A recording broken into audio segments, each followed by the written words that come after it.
for a build-up. Welcome once again to the 2011 QubicaAMF Bowling Promotion Cup. We've moved from Chateaubriand way down south in France to the knee box bowling centre in Monte-Carlo for more 10-pin action. And we're going to start today with the team challenge. Alongside me, Great Britain International, former Great Britain International Cass Edwards. Cass, this great tournament continues into our third show. What have we got coming up today? Well, first of all, so what a place to be.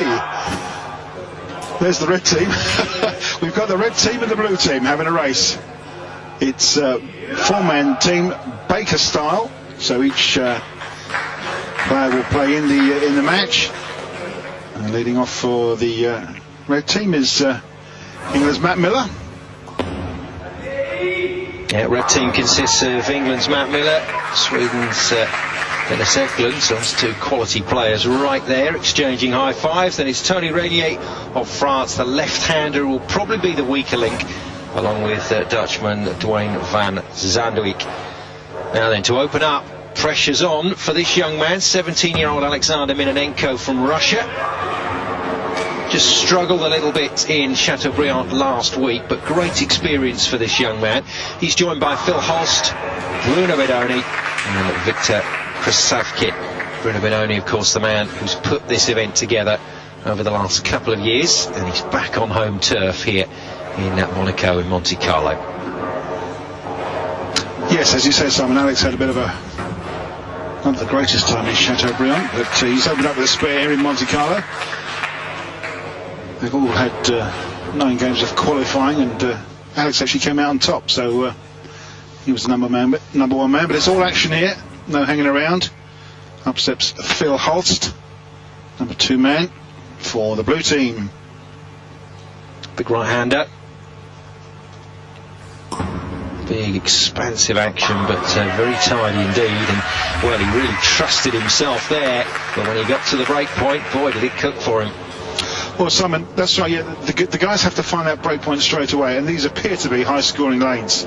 Here comes the lefty, Tony Regner, the only lefty in the tournament, representing France. And it's just high through the hairpin, which leaves the single solitary 6-pin on. Should be a straightforward spare. As I say, these appear to be high-scoring lanes. There was lots of big scores in the qualifying, which set these teams up. And this is the man that's organised the whole affair, Bruno Bedoni. Picked up the doubles title last week with partner Phil Holtz, making it 24 titles in his career. He's one of the more successful French bowlers over the years. His compatriot Renier just didn't make the pocket with any real force last week, and started a little more successfully picking up that spare. Up steps Bruno. What we've got is 3 games, and it's total pinfall, aggregate scores. Each player playing 2 frames, except the lead-off and number 2 man play 3 frames each. Van Zandwick of the Netherlands, national team member, so would have been coached over the last couple of weeks by one of the legends from the PBA, in Brian Vos, who's done a bit of work with the Dutch national side. He plays alongside Phil Holtz as Dwayne as his doubles partner. And we didn't see the best of him, did we, last week? I don't think we really saw the best of anybody. There were tough lane conditions, and there were lots of splits. Maybe what we did was just gone a little bit longer. It was registered at 41 feet, but the lane seems to be playing slightly longer before the ball just comes off the back of that oil pattern and then breaks up into the pocket.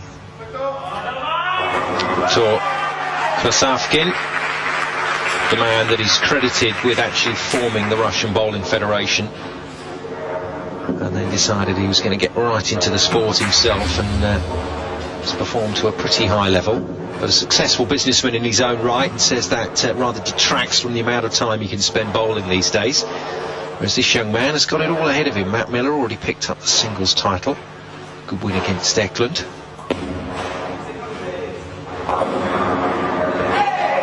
And that'll do for starters. The messenger just about getting across to the 10-pin. Yeah, 2 frames for Matt Miller and 2 strikes. So the 10-pin's just a bit lazy, but he's not going to worry about that. And things all pretty close at the halfway stage. Minonenko, if anything, looks more relaxed this week. I think he's got a handle on what this tournament's all about. He's just going to try and relax and enjoy himself, and well, he's certainly got enough in that action of his to knock all 10 down on a consistent basis, but that was his problem last week, the consistency. Yeah, I think he was trying too hard to either impress himself or some of the better European players that were there. But as you say, if he's going to relax now and just take it as it goes, I'm sure he'll have a lot more success. Well, if he can spare this, that'll be fine. That'll be clean for Minonenko, but it's an 8-pin spare, so it could have done some damage. And if Eklund can step up and put some pressure on here, that'll put the red team in decent shape. Yeah, just working on 20-pin lead at the moment, the red team. Tim's got a strike in his first frame, and that one's right in the 1-3 pocket, and it's 2 strikes in a row for him. Doesn't become much more convincing than that. Well, it's the second double the red team have got as well. Frames 1 and 2 and 5 and 6, so it's Miller and Eklund, probably the 2 highest rollers out of the whole 8 players that have done the damage so far. Now what we've got to hope for is that one team doesn't run away with it, and with Miller and Eklund in the red team there is a possibility, especially if Van Zandwick joins the party, but Phil Holtz and Bruno Bidoni are going to have to keep those strikes coming and hope that Klosovkin can join in, and also that Minonenko stays clean. And this is the man that has to stay clean for the red team, Tony Regnier. Yeah, definitely the, well, shall we say the lower average bowler of the 4. He's hit the pocket just a little bit, leaves the 10-pin in the corner, which should be pretty straightforward for the left-hander. Should straighten this out a little bit, bring it right across the lane from left to right, take that single pin away.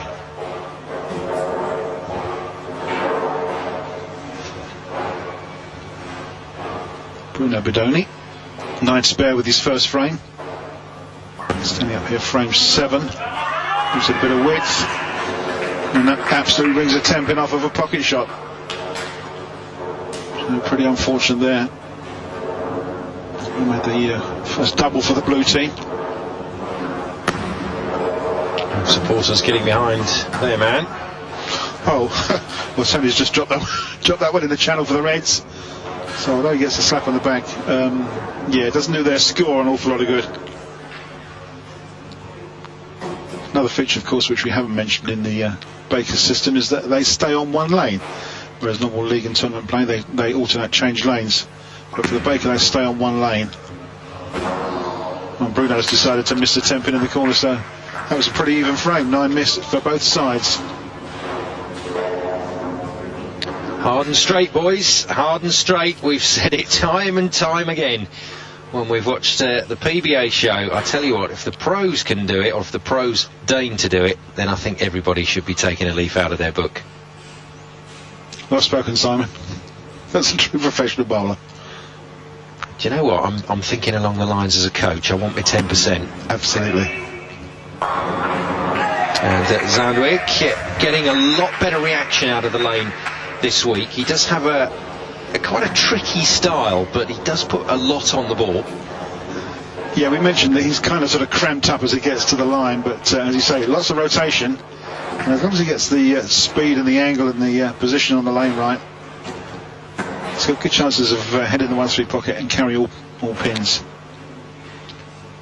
Viktor Klosovkin presiding over what is a very young sport in Russia.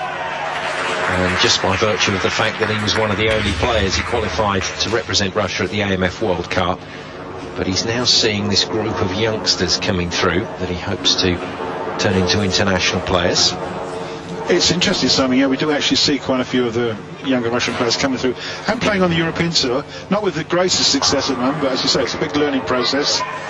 And Matt Miller's just tapped a 10-pin away for 2 strikes in a row for the Reds. High fives all round, and it's a pretty important frame. Minonenko's got to stand up now for the Blues and shoot a double, just to keep them in touch. Here we go then. Well, the young man had pressure being the first man up. He's got pressure now to try and keep his team in the hunt. Now watch this build up, watch how close he gets to the ball return. It's actually the wrong side, this right side for the Russian. He'd prefer to be left side and give himself a bit more space, but that'll do nicely. Yeah, great looking shot. 2 spares in his first 2 frames, and in the foundation shoots a strike. So it sets the game up quite nicely. Both teams approaching the 200 barrier.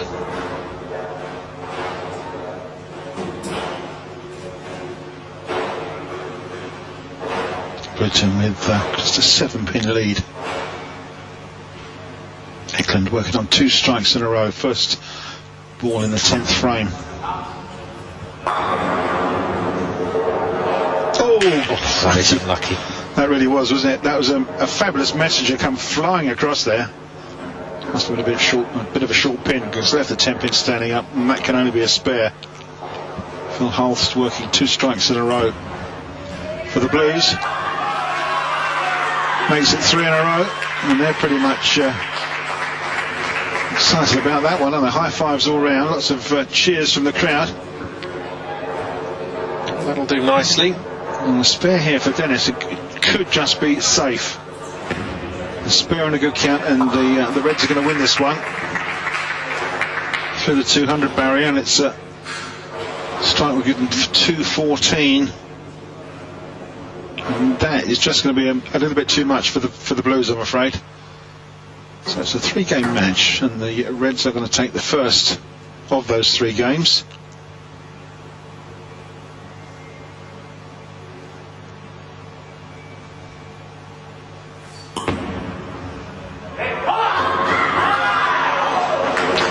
Again, Holtz just a little lucky. Got a look like a pretty good mix on the pins. Yeah, it's total aggregate pins, so I mean a strike there and it would have just brought the scores up closer. It's going to be Dennis Eklund who's going to finish off for the Reds. 2-time winner on the European tour, so he's a genuine star, is Eklund. You don't win on that tour without being a quality player. Holtz to dust it up for the Blues. Well, he won't be too pleased with that, but plenty more to go in this Team Baker match. But it is the Reds that pick up first blood, as it were.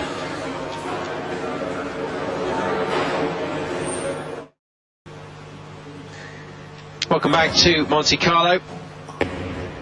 Reds versus the Blues in this QubicaAMF Bowling Promotion Cup. The Red team lead, Miller, Eklund, Renier and Van Zandwick, against Minonenko and Klosovkin from Russia, Phil Holtz, the form player from the Netherlands, and the man responsible for this entire tournament, Bruno Bidoni, just sat down in the back there just behind this young man, Minonenko. So a switch of lanes. This will suit Alexander much better. He's got a lot more space to work with now to the left hand side, and he has definitely changed his line. He's not as far inside as he was last week. He's trying to come a little more to the right and spear it in. Simon, as they've changed lanes, it's a whole new thing for each player in the team. They've got to sort this lane out now, and hopefully they've only got 2 shots each, so they're going to have to do it quite quickly, or watch another player and see where they're playing. It's a good spare from Alex, but the Red team came through the first game with an 8-pin lead, 214 to 206. So there's very little in it. All these very high scoring lanes at this 8-lane centre. The Nye Box Bowling Club. Dennis Eklund, another strike. So it's double frames 1 and 2 for the Reds. Yeah, it's only a small venue, but it is a classy venue, that's for sure. Holtz, these European young guns, nicks out the 7-pin. Some sharp shooting from the Dutchman. Yeah, great looking shot. There's 10 pins adrift at the moment.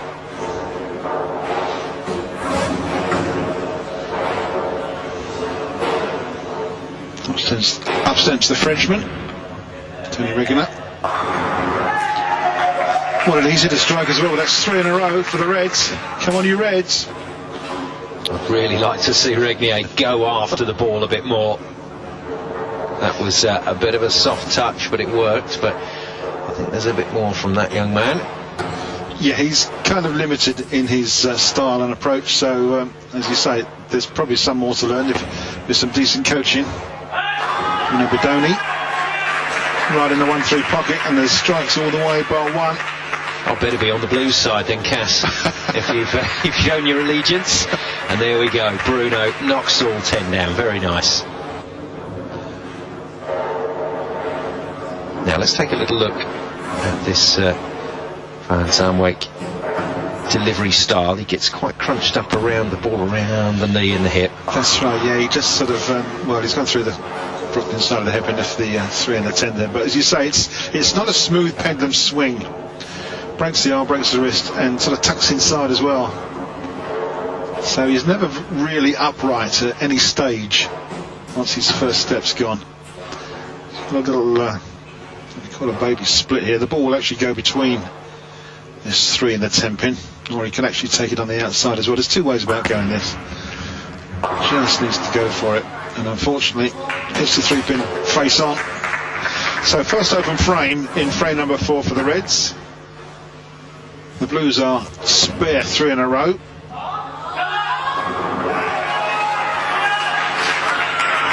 Very well done. I mean, Victor is certainly punching to his weight tonight. He's playing some good stuff here. Yeah, well, all the players obviously know how to play the game, and they've got a lot of rotation on the ball. It's just that the lane condition is probably a lot better, a lot more user-friendly, all in the right place, and they're getting the great reaction in the back end. As is Matt Miller. Great looking shot. So he's shot 2 strikes in his two frames. Halfway stage already. Alex Minonenko stepping up, working 3 strikes in a row. So kind of a bit of pressure on him, but he certainly looked more relaxed than he was at Chateaubriand last week.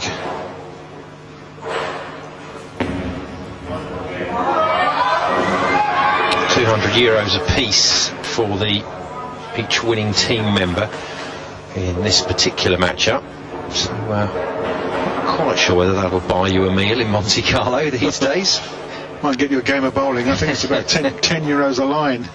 Goodness me. In this club. Not the best shot in the world there from Alex. Very low on speed. Gave no width to the ball. Consequently crossed the head pin left hand side.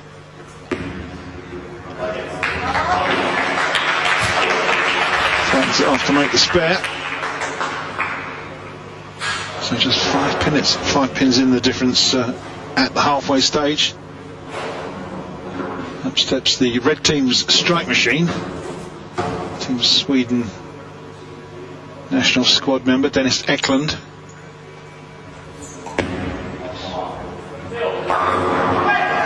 Yeah, he had a good dust-up last week with Matt Miller in the singles final. Tried to talk his way out of trouble at one point, but Matt kept his head down and kept bowling. Yeah, it was a great game. 250 apiece.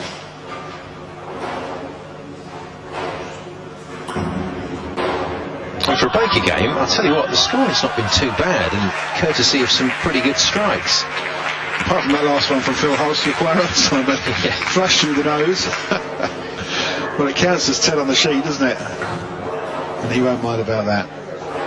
So yeah, as I say, they're getting a good reaction. The lanes appear to be dressed rather user-friendly. Everybody's enjoying themselves, and why not have some higher scores?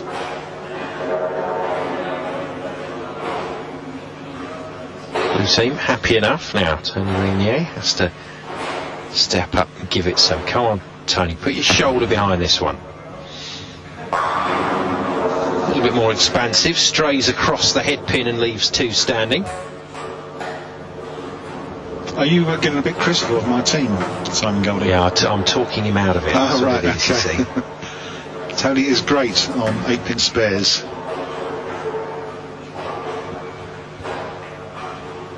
Bruno Bedoni stepping up for the Blues, working on a strike.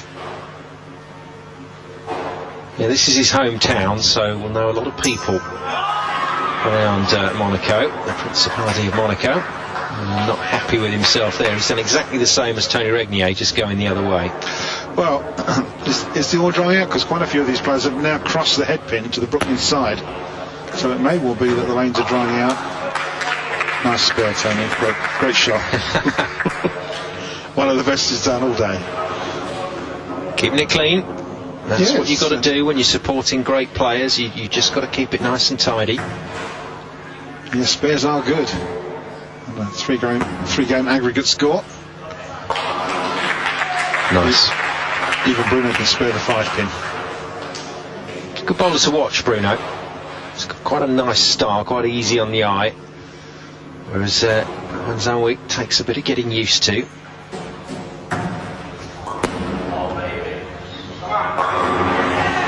And manages to get that one back, but once again...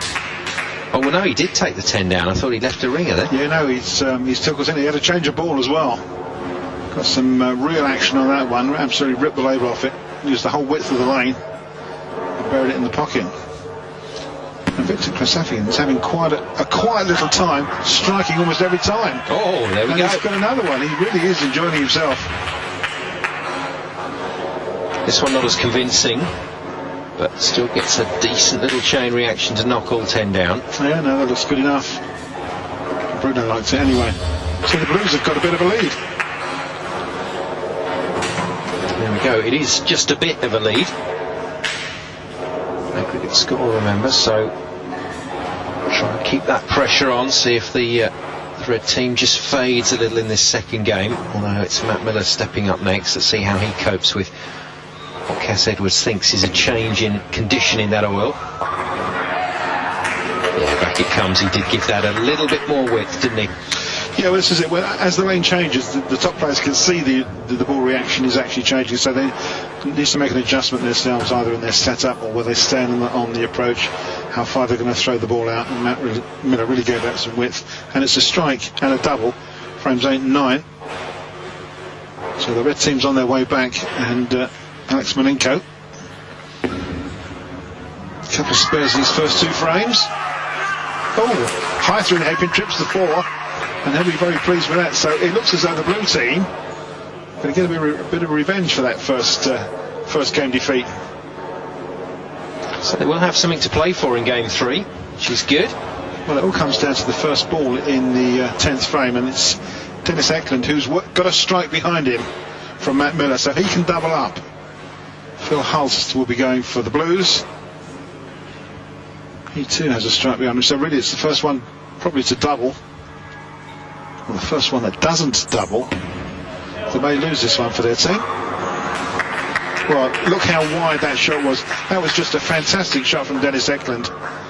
Buries it right in the pocket, sets it up, and it's 3 strikes in a row for the red team. And now Phil Holtz for the Blues.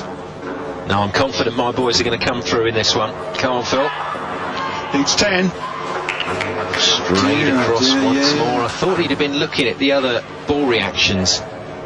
Well, this is what they should do, yeah. You know, certainly see where the other players are crossing the hairpin, make an adjustment. I mean, Dennis obviously has. And I'm afraid that single pin for Phil Holtz may well just lose this one.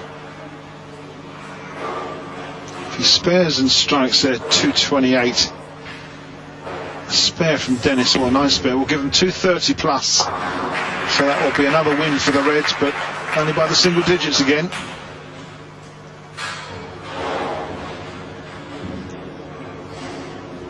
So the blue team not able to keep it going, and once again just shows you the importance of the big bowler being able to deliver that quality when it really matters. And Eklund steps up, knew the job was there to be done, and well, he'll be disappointed about leaving that one, but He's kind of snatched it from the jaws in this second game as the Swede. Yeah, pretty unfortunate not to get that messenger to hit the 10 pin. It can only be a spare, and it will be 230. Blue teams will be down in the 220s. So it's close, but not close enough for the Blues. That's a good looking shot to finish with for Phil. That's where his first shot in the 10th should have gone, and it's a score of 228. He hit those pins pretty hard, did Phil Holtz. But doesn't really change the situation. Eklund takes out the spare, and it's all looking good at the moment for the red team. We'll take another break there. So advantage to the red team. Game number 3 to come. Matt Miller, Dennis Eklund, Tony Regier of France, and Dwayne Van Zandwick of the Netherlands. The blue team, Alexander Minonenko, Phil Holst, Bruno Bidoni and Victor Klosovkin need something to happen in this third game. They're not going to be able to do it really on their own, I don't think. They need the Reds to slip up somewhere, and I tell you what, Cass, that might be the start. Well, that is the start. What a slip from Matt Miller. It's not that bad. I mean, it's light in the pocket, but the 8 and the 10? No, come on. One of them, yeah, but not both of them together. That's going to be an open frame, and you can tell by the look on young Matt's face that not over happy with that. 13 pins the Reds lead by over the 2 games. So the Blues know exactly what they've got to do, and they've pulled pins back already because this is going to be an open frame from young Matt.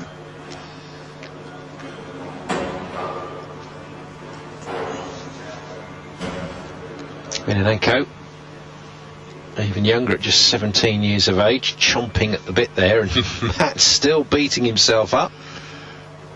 He absolutely is, isn't he? There's not much you can do about it, Matt. It's there. You've got to bowl it and probably only take one. Goes after it hard with the spare ball and leaves an open frame. That spare ball looks like a curling stone. I think he grabbed that off the next lane. It probably wasn't his. It was probably one of the house balls. But he's lost a pin there. Now, if the Reds lose by 1 pin overall, young Matt will be kicking himself. And I think probably one of the other guys might kick him as well. Alex high through the head pin as well. Leaves the 4, the 6 and the 7. This 2 could be an open frame, and it could be a get out of jail card for Matt Miller, who's telling Dennis exactly where it went wrong. Yeah, that does let him off the hook there. What, telling Dennis or Alex getting the open frame? Alex getting the open frame. But no, he did seem to be describing that in graphic detail to Dennis. I'm sure Dennis was saying, yeah. But yes, it's single pins and the odd pin that you leave that an aggregate score can really add up. I mean, if they lose by 1, that would be just absolutely crazy, wouldn't it? So all pins count at the end of the day, and Alex has only got the 2, so they made 1 pin back out of that frame. 9 to 8. It's not a classic start to this third game, third and final game of the Team Baker. Eklund now, let's see if he can restore a little bit of faith in the red team. Using the full width of the lane, just ringing a 10 pin. His feet were way left on the approach. Threw the ball hard to the right, getting a lot of reaction in the back end now off his reactive bowling balls. Can only make 9. And Holtz looking for the first strike of any team. Yeah. Oh dear, trips the 4-9, and that will do very nicely, thank you. Fraction high, there's the 4 and the 9 split. And 2 messengers come back, take them away. So first blood to the Blues in game number 3. Well, if Dennis takes that out, then it won't be too bad, but Phil Holst doing what he had to do there and stamping on the error.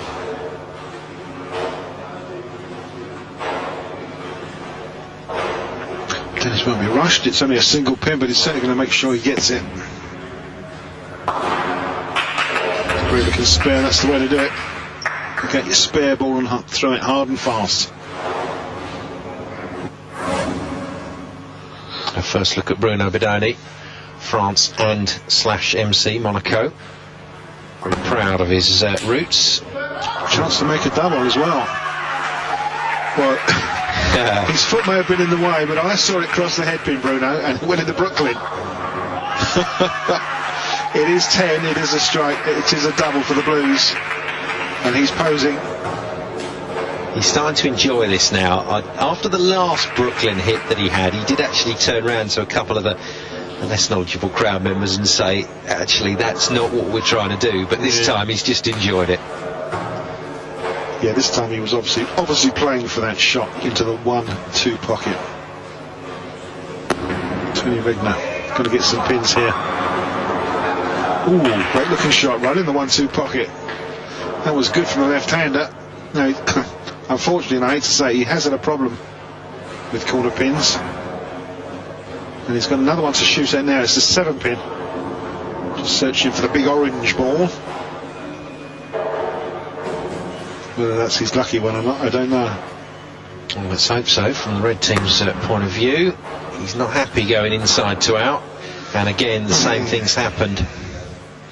Well, the Reds have gone open frame, spare, open frame. And if they want to pick this this title up against the Blues, they've got to start doing some work. 2 open frames out of 3 shots. Mark Victor Klosovkin's been pretty good for the Blues so far, so let's see if the 42-year-old can pick up a strike here. This would really help them a lot, and that is unlucky. Yeah, just a fraction light. Didn't have any drive on it. Got to the pocket. Didn't set up any reaction in the back end. It was a single pin standing.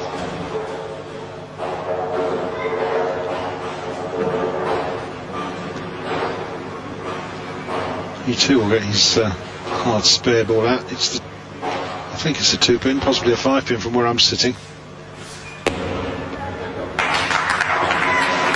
And it is a spare, so that's good enough.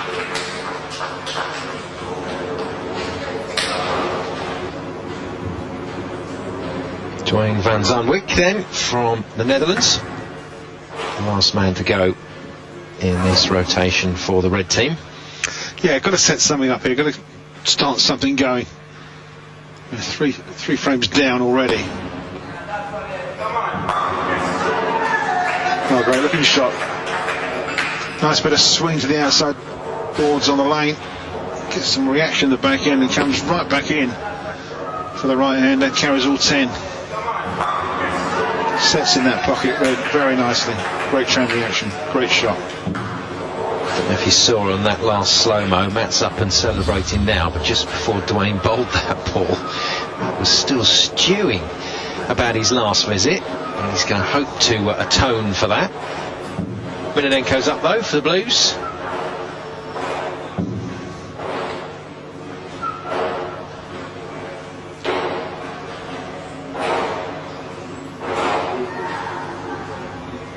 Open frame in frame number 1. He'll be trying to make amends here. In the 5th frame.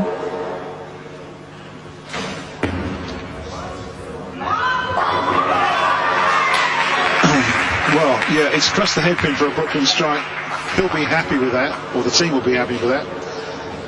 He's a bit short of speed, this young man. He's also pretty close to the foul line by the look of that shot. But he overreacts in the back end. It hasn't got the speed and it hasn't got the width. It's got the drive and it's carried all 10 pins.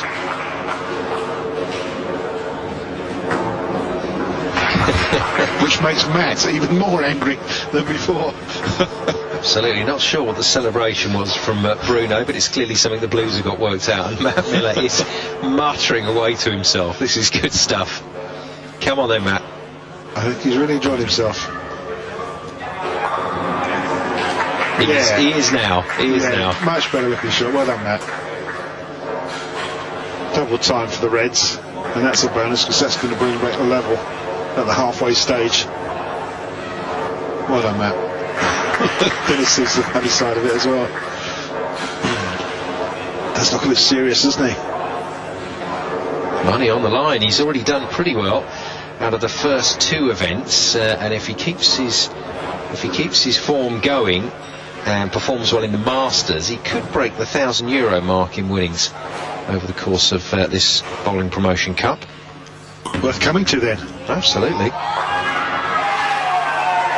And there we go, a little tickle on the 10. Good enough fast. 2 strikes in a row for the Blues. It's their second double. Frame number 6, Phil Holtz. Fabulous rotation on the ball. As you say, Simon, that little kick on the 10 looks very good. Bruno loves that one, doesn't he? High fives all round. We're coming down to the last 4 or 5 frames of this match. It's game number 3, and well, there's certainly not much in it at all. Reds had a 13-pin lead from games 1 and 2.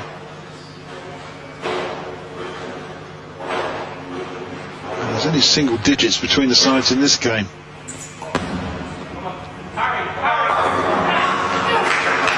Great looking shot from Dennis. Set that one up, he actually hooked it out to the right. It came back to the pocket and then kind of set straight. Carried all 10 pins. A real classic shot, this one.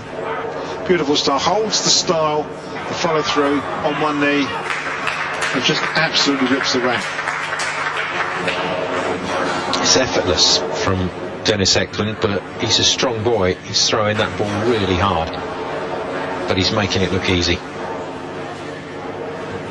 Yes, it's 3 strikes in a row for the Reds. They've just got their noses back in front. Pressure time a little bit on Bruno Bedoni here. He needs to strike to keep the Blues in the chase for this title. Because the Opens, this isn't going to be the highest scoring game. Sets it off again, it goes across the head pin, but this time doesn't make the 1-2 pocket, actually sails past that as well, and you're never going to strike when you're outside the pocket. I hate to say it, Bruno, that was a bad shot. If you're going to hit the Brooklyn, hit it. Well, you didn't. You missed it totally. If you don't hit the head pin, you're not going to get a strike. Tony Regner. He's thrown that one. He's actually thrown that one. Well, I'll tell you something, Simon. It's 4 strikes in a row for the Reds. Come on, you Reds. Now watch this. It's a bit more effort here. I think Tony Regnier has finally loosened up. I think Matt Miller's told him exactly where to throw it. Yeah, no, too right, and it's a good reaction. Excellent effort there. Well, they will like that, yeah, because it's kept them. It's actually moved them further in front in this last game. Poor Bruno missed the head pin, and now he's got to hit it for sure. Yeah, I think the Reds have just about got this wrapped up now. Have to have a shocker at the close, and Bruno takes out quite a tricky spare there. Yeah, it was the 3 and 9 sleeper. It was a good shot to spare it, but it was the first shot that did the damage. They were working on 2 strikes in a row, and they really needed the third to stay in touch.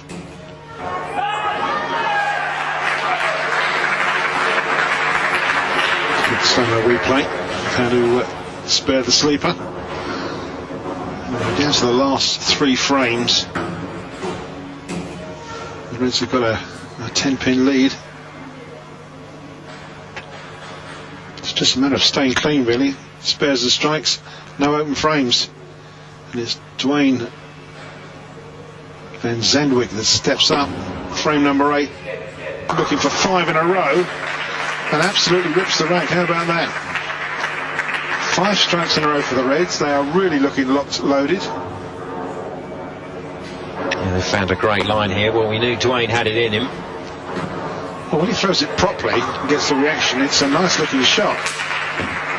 We've mentioned his style before, but I mean, everyone to their own, and it certainly worked that time. So 5 strikes in a row for the Reds. Every chance of going through the 200 barrier, even though they've got 2 open frames back in frames 1 and 3. Up comes Victor Klosovkin again. And once again he strikes. He's certainly having a bit of a day today. Probably the quieter of the 7 bowlers. I don't know how good his English is, but he really is ripping the rack and having a great time. Yeah, he along with Phil Holtz have done really well for the Blues. Look at that. Very close. Absolutely, yeah. It's Matt Miller, frame number 9. Got a big split in frame number 1. Struck in the frame 5. This has got to be good as well. Oh, no. What's he going to say about that? It was a great shot. It was right in the pocket. But it's left the 7 and the 10 pin. The 4's tripped round the 7, the 6 has gone round the 10, and nothing's happened. Look at that, that's absolutely amazing. Matt can't believe it. Don't suppose brothers Steve and Charlie can either. That's just the way not to shoot the 9th frame. Dear oh dear. He'll have words to say about that. Well, he was flabbergasted with his baby split to open. He's absolutely gobsmacked on this one. Well, the thing is, it's going to be an open frame, I would have thought. And again, he's lost another pin. Come on, Matt, you know better than that. You can't throw single pins away. If it's not going to be a spare, take the 1 pin. Because if you lose by a pin, you will be sick as a parrot. Anyway, it's out of the way now. Matt doesn't take any further part in this because there's only 1 frame to go. They sit on a score of 180 in the 9th frame with an open. Alex Minonenko working on a strike. High through the headpin, leaves the 6 and the 10, which can only be a spare. This game really is quite tight.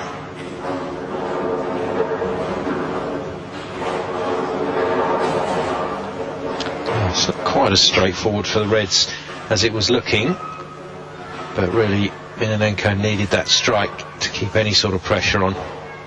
But unfortunate for Matt, because he had the 8-10 in the 1st frame, which is kind of unjust, but the 7-10 in the 9th frame was just an absolute killer. It certainly wasn't Miller time for him. Alex takes a spare, frame 9, stays clean. It's all to play for in the 10th frame.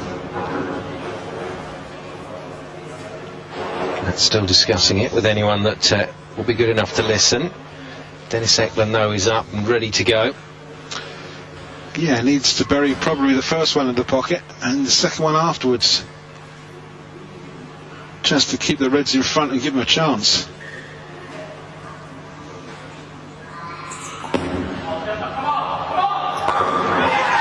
Calling it to make it to the pocket, and it does. Well, yes, you actually heard them, Simon, didn't you? Calling that one. Fabulous looking shot. So he's got the 1st one, he's got 2 extra shots now in the 10th frame. Really must take advantage of that 1st strike and bury another one. This is the man that's going to try and stop him, Phil Holtz.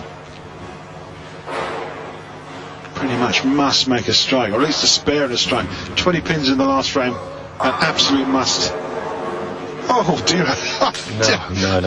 I hardly believe that. He too has crossed the headpin. It's left a solid 5 and a solid 10. That's just an outrageous. Well, it wasn't the best show in the world, but it's a pretty terrible leave.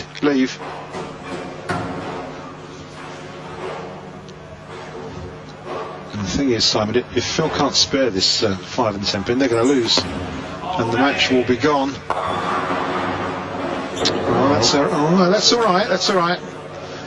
He can make a spare here. We've made 20 pins. Yeah, he's very happy. They are relying on Phil Holtz to have an open frame here, which he may well do. Oh, he does. Well, there you go. Not the first of this last game on the Baker. Pins thrown away by the Blues, I'm afraid, and also a couple from the Red side. So Dennis spares out for 200, and it's an 8-pin victory in game 3.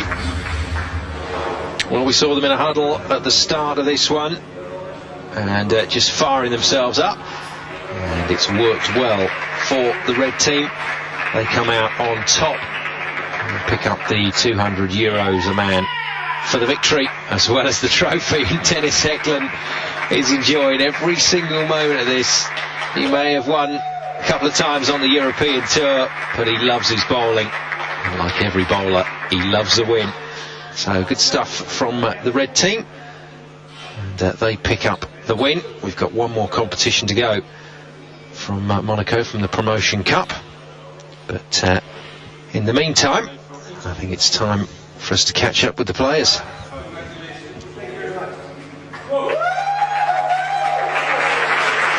It's the first time you are participating in the Bowling Promotion Cup. What made you want to participate? I think this event is very good for our sport because we need a promotion And bowling is actually a big sport in many countries. There's many people trying the sport every day. So, and of course, coming here to France, I've never been here before in Chateaubriand, and not even Monaco. So I think that was the Congratulations representing your country in this challenge, and we are happy to welcome you. Alexander, you are the youngest player to participate in this tour. What do you feel? I want to thank our organizer for this championship, and I'm very glad to participate in it. And the main point of my participation is to show the beautiful game and to show people that bowling is not only for fun, but also it's a big sport. Phil, you win last year. Did you think it's possible to repeat this performance? Yes, I think so, but this year will be very tough because there are more competitive with like Dennis Eklund, Matt Miller, and Dwayne Van Zandwick. They are very good players, so it will be tough, but I think so. Last year we changed the format with 4 TV shows. What do you think? 4 TV shows, yeah. It's more funner.